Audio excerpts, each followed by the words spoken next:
Freak, monster, devil child, she doesn't belong. The words echoed throughout Screwball's nightmares. Go back to Canterlot Gardens where you belong. No, she murmured, tossing her head in bed. You're evil, just like your day. No, no! Discord woke up instantly and sat beside. Unfortunately, she did not put her magical barrier around the room as well. Screwball, honey? He gasped. What's wrong? The filly shrieked and her eyes popped open. She sighed in relief at the sight of her father. I'm okay, Daddy. I just had a bad dream. Oh, I see. He sat up upon her bed. Care to talk about it? It was all those things about they said to me today, and they won't go away. Is that all? He shook and took her in her arms and patted her on the back. There. What do I always say? Screwball scrunched her up under her nose. What fun is it with making sense? No, the other thing. Never bring a pie to the cake fight?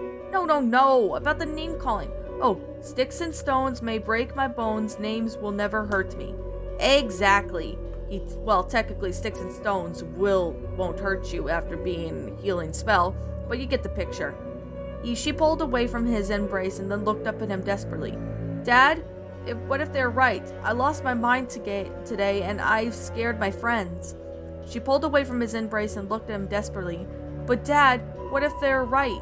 I've lost my mind today, but of course, he waved his paw at her as if it was a minor detail. Every pony loses their mind once in a while. You should have seen your mother at the Grand Galloping Gala. He tapped his chin. Actually, you can. He snapped his fingers and an image on the wall appeared. Screwball gasped at the sight of the slightly younger version of his mother in a torn-up ball gown, standing beside a huge net. I'll catch ya yet, my pretties, she said creepily at the animals cowering in fear. Oh yes, as soon as one of your little birds or monkeys or bears touches my net, you will be mine. Mine! She then broke into a medical laughter, lightning striking from nowhere. Screwball did not even know whether to be scared or amused.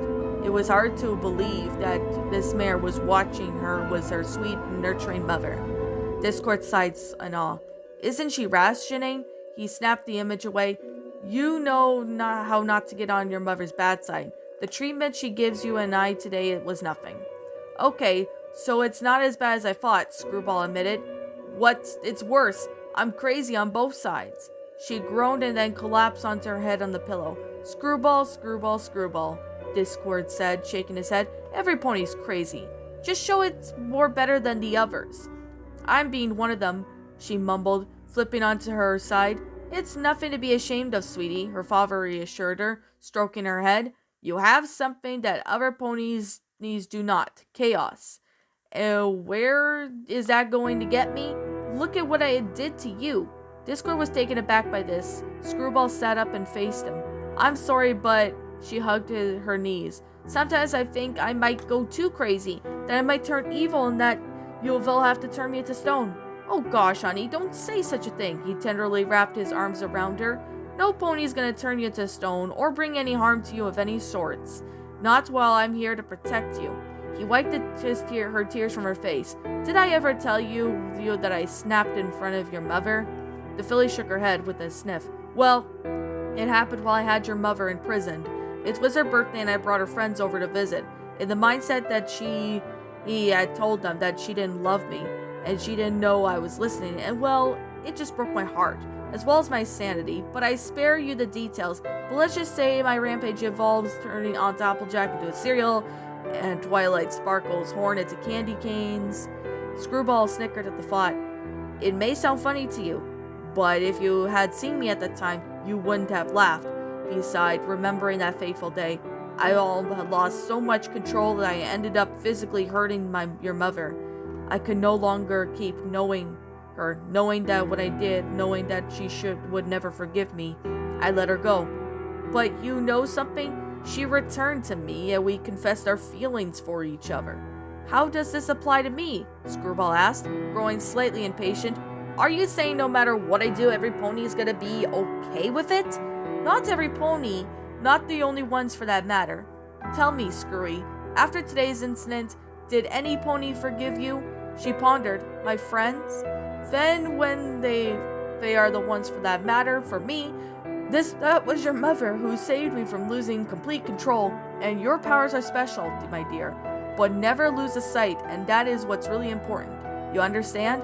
She did understand completely, and then she nodded anyway. "Good," her father smiled. "Now let's get back you to bed, shall we?" Screwball crawled back under the bed and smiled at the Triconequest as he tucked her in. "Would you sing me a lullaby, Daddy?" He paused and chuckled. "I think you prefer if your mother sang it to you. No, her voice is beautiful, but I also like it when you sing." He sighed and sang the lullaby that he had written for her, the time that he added a new verse into it. In a studiable reminder of how special it was to him, "I love you, Daddy," Screwball said when he was finished. He kissed her forehead. "I love you too, my precious little abomination." When Screwball awoke and it was dawn, she nearly rose up early, and it was a perfect opportunity for her to sneak out. She needed to clear her head. After putting her hat on, she opened the door a crack and saw that her dad was asleep on the couch. She floated into the air and slowly made her way towards the front door. Seeing that she had not stirred her father, Screwball transported outside of the colorful castle and tossed onto the bridge of the Everfree Forest. Teleporting was a lot harder than it looked. At her current age, the filly could travel farther than a new street. Even that would leave her slightly dizzy. This is why she ran most of the way. The creatures of the forest would not come for a drink, so she left them alone. This was her sanctuary. This is where she could spread her chaos freely. No rules, no judgment, no ponies, just her and chaos. Miles away in the forest, much darker and sinister than Everfree Forest, Queen Chrysalis was sitting on her throne, plotting her next move, and one of her servants approached cautiously. Your Majesty," he whimpered with a bow. "The prince is here to see you." "Oh yes," the queen muttered. "Let him come in forth." The changeling who approached was slightly different from the others. While he had a sleek black body with a green beetle back and translucent wings and deformed legs, he had blue hair flowing down to his shoulders, and he had green eyes and black pupils. He was quite young, a foal at the moment, a small male version of the queen. "Ah, my son," she said with pride. He stepped down from the throne and then inspected his growth. She lifted his chin and he made look into her eyes. "Today's a day where you go on your first hunt. If you aren't the one to want to rule as king someday, you must be able to find food for your subjects. Are you ready, my dear?" The prince straightened up and held up his head high. "I am, mother." "Show me, what is the rule of hunts?" "Don't get caught. And the second one, make sure the pony you change is not around. And your motto? Love is for weakness and for the victim, and strength is for us." "Excellent. Now, since you're still young, I suggest your targets are simple. Perhaps a young foal of some sort, and steer clear of Canterlot. They're always on the lookout for suspicious characters. And don't return until you've had your fill. Go, my son. Make your mother proud." The prince nodded and then took the skies, and he had not left the changeling forest without escort because he was not familiar with the outside world. He gawed at the greenness at it all. He imagined what it would be like to roll in the soft green grass. He shook off these thoughts off of his mind. He had a job to do. His expedition led him to Everfree Forest. The best way to catch an unsuspecting pony was the closed area. It wasn't aware of the forest dangers or the lack of ponies. He landed on the path and began his search. His ears perked up when he heard a voice, and he hid under the bushes and listened again. It was soft and haunting. It was probably one of the most beautiful things he's ever heard. The sound guided him towards the clearing, and he gawked at the sight. There were trees that would have been seen, and there were enormous candy canes, slightly enormous gumdrops surrounding him. The ground was pink and orange and green polka-dotted toadstools with swirly lollipops growing up from it. "So, what sort of place is this?" The prince then jumped as something emerged from the muddy lake, and it was a filly looking around his age, wearing a mask and a snorkel. The brown water dripping from her curly purple hair and white mane and pink fur, and he started mumbling. The prince realized it was a beautiful melody that was coming from her. The filly sighed. "Snorkeling can be boring." Then a small dignity appeared beneath her, a newspaper on top of her head, and the prince was astonished, swearing that he had not seen her in Horn. "Sailing, however," she said. She summoned a small little mast and pulled up a flag with a screw and a baseball on it to match her cutie mark, and then made an eye patch appear over her eye. "Ah!" she cried. "Ahoy, mateys! Next stop, Philadelphia, where we shall rob from them for gold and their jewels and their cream cheese. The prince then sniffled a chuckle. This Philly was quite amusing. Yo ho ho, a pirate's life for me, she sang. At the moment, something pounded inside the prince's chest. He took it in as his hunger and remembered that what he was here for, and he thought about his mother's lessons and looked at the filly's mind for her loved ones. Then the first thing she saw startled him for its hideous creature and was figured to be her pet. The next, the Pegasus was assumed to be her mother, for would not do, and she would not master adult transformations yet. Then she saw a unicorn filly with strange eyes, and she gagged at the moment and turned into a girl, but it was the best he could do. He closed his eyes and concentrated, except adopting the pony's shape, and then the blazing fire of green. He had turned into a unicorn. Disguising changeling jumped out of the trees and approached the young Stanley Failing. There you are! Screwball then shrieked in surprise. She did not hear any pony take his place, let alone best friend. Dinky, what are you doing here? The prince then gasped as the filly floated into the shore, changing her paper into a propeller one, and then got a good look at her eyes and removed the eye patch. Unlike them that has been ever seen, he could get lost in hypnotic spirals. Dinky? He then snapped out of his trance, remembering that he was disguised as a unicorn. Or filly. Dinky, was it? He then borrowed one of his excuses as his mother taught him. I came here looking for you. Your mother's worried sick. But why are you out here? Screwball asked, tilting her head. Don't you know that it's dangerous out here? You're out here, aren't you? Well, yeah, I was practically live here. Besides, I thought this forest would scare you to death. The changeling hesitated. Yeah, but I've got to be brave. Your mom's looking for you. If he could feel the love on his tongue, friendship would be not the most filling of meals, but had a decent taste. Screwball, in the meantime, was growing a little suspicious. She could not explain it, but she could tell when ponies are lying, and Dinky was not the one to lie.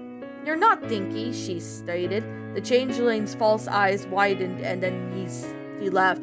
Don't be silly. Of course I'm Dinky. He then squealed when he was lifted off the air with the tail from the ground. He faced his adversaries upside down.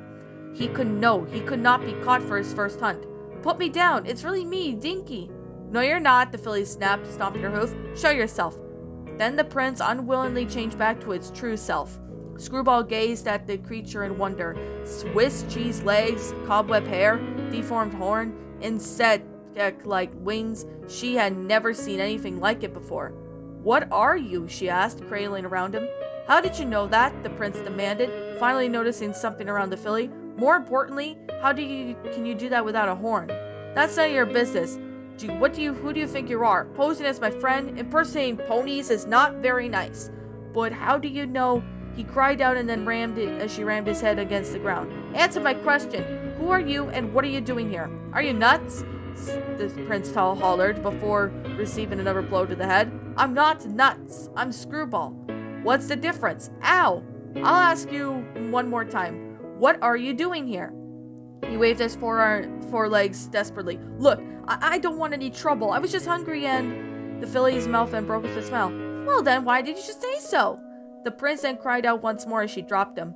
He rubbed his head in pain. If you're hungry, I could just give you something, Screwball said cheerfully. Do you like cotton candy? He uttered. How about some chocolate milk? What's chocolate milk? Screwball gasped as she's been stabbed with a knife. You never had chocolate milk? What sick, twisted home would you grow up in? Oh well, it's probably about time you tried it. She then summoned a glass and dripped it into the lake, and then she handed it to the changeling, who looked at it and had no idea what to do with it. Go on, drink it, the filly urged.